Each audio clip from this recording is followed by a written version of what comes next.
Hello, welcome to Redmen TV. It's time for your Twitter reactions to Liverpool's 2-2 draw with Sunderland at the Stadium of Light. You know, if the Man City game was an absolute pleasure and the derby was an absolute pleasure and Stoke was an absolute pleasure, let me reassure you, this was absolutely not. Finding your comments at times it's an interesting way to be. But as ever, I'll be honest, nothing cheers me up quite like seeing how badly overblown some people's reactions are to things. If you like that, then maybe you'll enjoy this video, weirdly.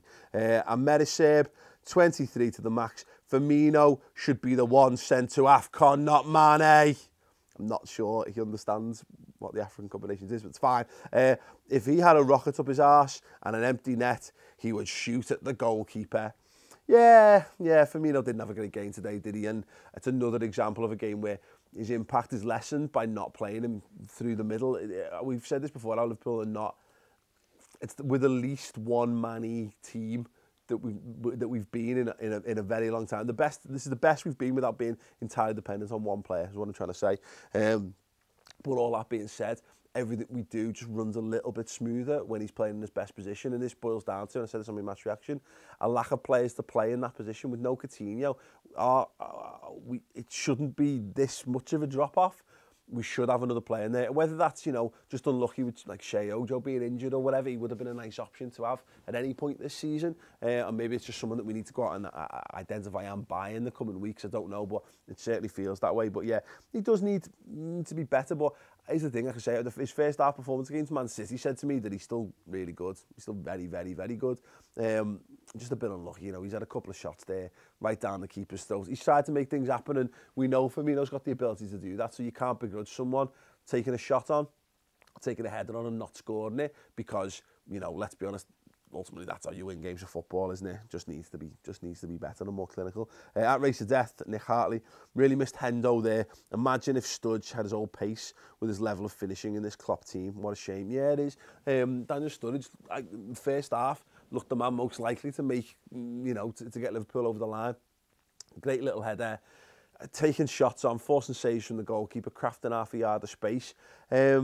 Yeah, it was a decent performance. He faded again in the second half, and in picking up the injury, and I said this again on my match reaction, it's such a shame, because who knows what would have happened differently if we just had him on the pitch for a few more minutes longer. We're just a bit more of a threat. Maybe it stops them being more of an attacking threat. Maybe, you know, if Lucas isn't on, we don't concede the free kick. It's sliding doors. You can get wound up about it, or you can choose to shrug your shoulders and say it's football, it's done, shit happens. Sometimes, I don't know, but yeah, it's a shame Daniel Sturridge, particularly if he's out for more than a few games now, because this is his big opportunity with Mane going. He's going to play football, or he would be playing football in January. If he's not available, then you just gotta, you know, it's very, very, very disappointing. Rob 5 LFC, annoying, but so-called fans need to calm the fuck down. Now listen, look, I always have a go at people who get dead wound up about stuff, and I'm sorry, because it makes me laugh.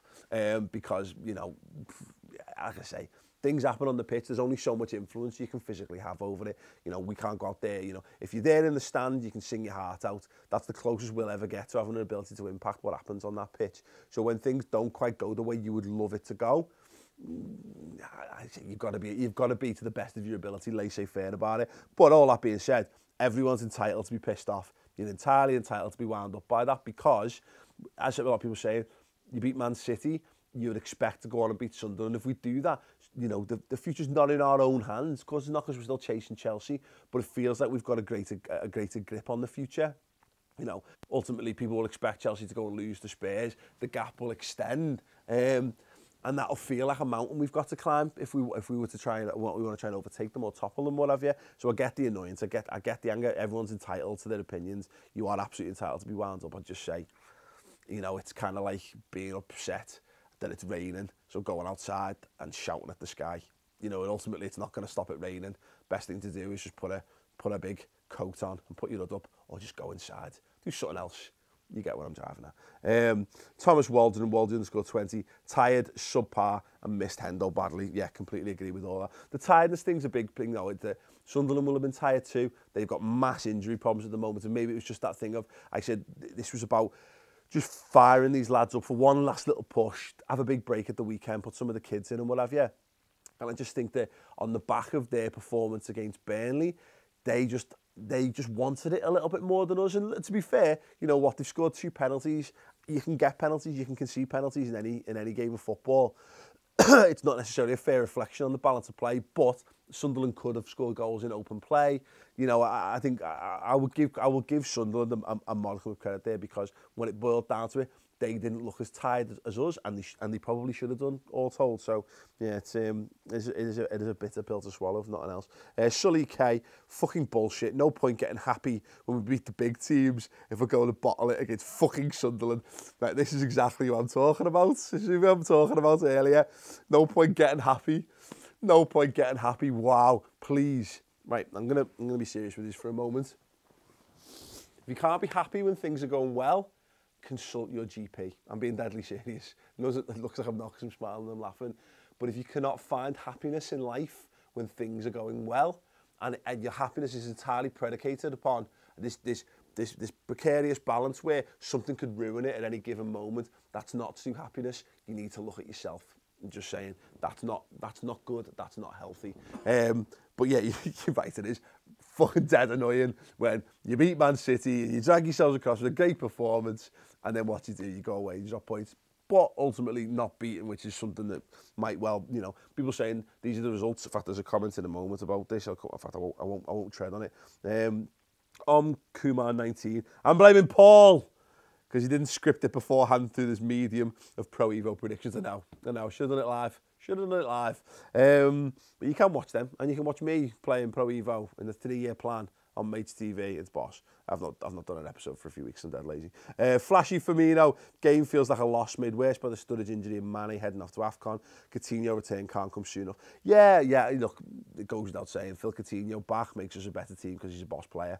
Although, you know, he's been out for a good spell that he's been out now. It's going to take him a few games to get back up to speed. I do think we need at least our reinforcements in January would be nice. It makes things a lot easier. It feels like a loss because of what's gone before it, because we had our little blip. And then we've come back strong and we've battled our way. We've got some really great results, you know, some really hard-fought results over the Christmas period, and it is disappointing, but I still go back to it, like 10 points from 12. If we'd drawn against Man City, which we could have done, and then we'd beaten Sunderland, we'd all be absolutely jizzing our pants ecstatic with that set of performances. But it is the nature of it. There's the fact that we feel that we should beat Sunderland because they're a lesser team, etc., etc., etc. I think in football, ultimately, it boils down to your set of the points you amass over the course of the season, and what we've just got to hope is that, you know, other teams drop points, and you know how football works. I don't need to explain it to you, but hopefully this is one of them we're looking back on at the end of the season saying that point was a good point because we didn't lose it, as opposed to that was 2 points dropped. Fingers crossed. Cambo 1508. Title race is still on, but if we don't win it, results like this, Bournemouth and West Ham, will be why. Got to put teams to bed. Yeah, exactly that. I do agree with that. You know, every season has those games where you think we'll look back on them in despair. But equally, by the same token, it depends on your mindset, because you could look back and go, opening game of the season, where against Arsenal, coming back to win that, you could say winning the derby in the 94th minute, and you could say a tactical masterclass against Man City at Anfield. Those are 3 performances we'll look back when we're parading the trophy around Liverpool in May and say those were the performances that won it for us. Those are the times when we dug in and we show we were extra special. Again, it's just a matter of perspective, really. I know it's hard to put yourself in that mindset, and if you don't want to, don't. Honestly, don't. Go away and enjoy the rest of your day, and come back to me when you're ready to talk. But yeah, please, honestly, if you again, we get a lot of this over this period. People are getting very wound up when Liverpool don't win every game of football. It's a long season. Points are going to be won. Points are going to be dropped. Please, if you are mentally struggling with it, I'm not joking. Please do talk to someone, because it is a difficult thing to get over at times. And if you need any issues, come and watch us. Watch more Redmen TV. We'll get you through it. Your big digital cuddle before and after every single game. Thanks for watching. Ta-ra.